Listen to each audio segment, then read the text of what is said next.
everybody. Yeah! Like I said, last name. Wow, thank you. Hey, everybody, give it up for Gas Station Jesus. Wow. Yeah. Ryan Wallace is like if Jesus wore sweatpants and didn't believe in himself. Do unto others as you... whatever, man, live your life. I don't know.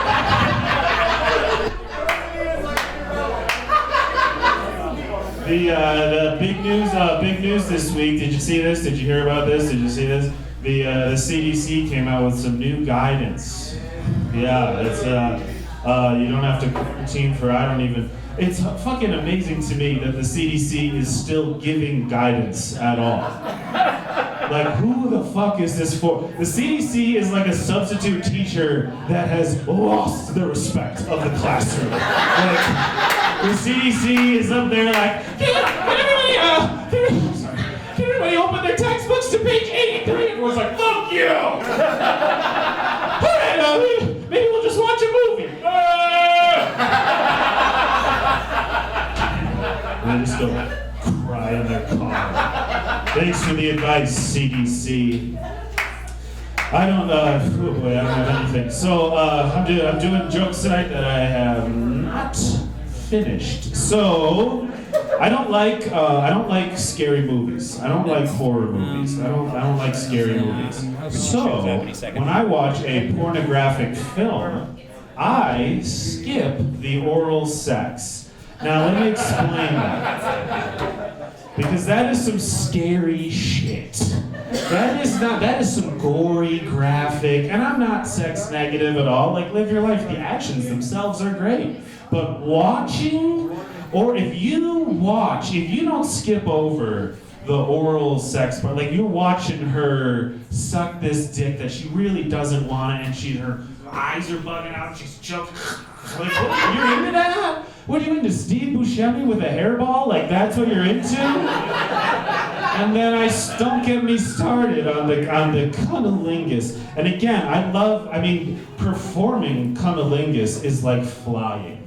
And then watching someone else perform cunnilingus is like jumping off a cliff to your death. It's fucking disgusting and messy. And it's not so much that I have an issue with the action, it's more like I have a problem with the cinematography. Like, when they're teaching these young hotshot porn directors in porn film school, I don't know what the advice is that they're giving, where it's like, all right, cameraman, I want you to get so up in there. I want labia flying in and out of frame.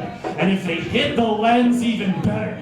And then I want the sound guy, I want the boom mic. I want you to put that boom right over the clitoris. Tickle the clitoris, if you will. He's not, right? So get in there, tickle it. I want to hear every flip and flap of this sucking of this pussy. I want it to sound like a fireplace on Christmas Eve. I want it to sound like a crackling winter's hearth. I want it to sound like if someone was dribbling a basketball and the basketball was a fish.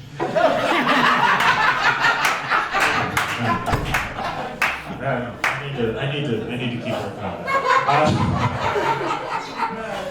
I don't know if you've been on a plane at all recently, but there's a new thing when you buy a plane ticket. So when you go to buy a plane ticket, they tell you all the information. They tell you like the day and the time and the airline and where you're going. And now they've added a new data point when you go to buy your plane ticket. And this data point is how much pollution you will be creating by buying this plane ticket. Has anyone seen this?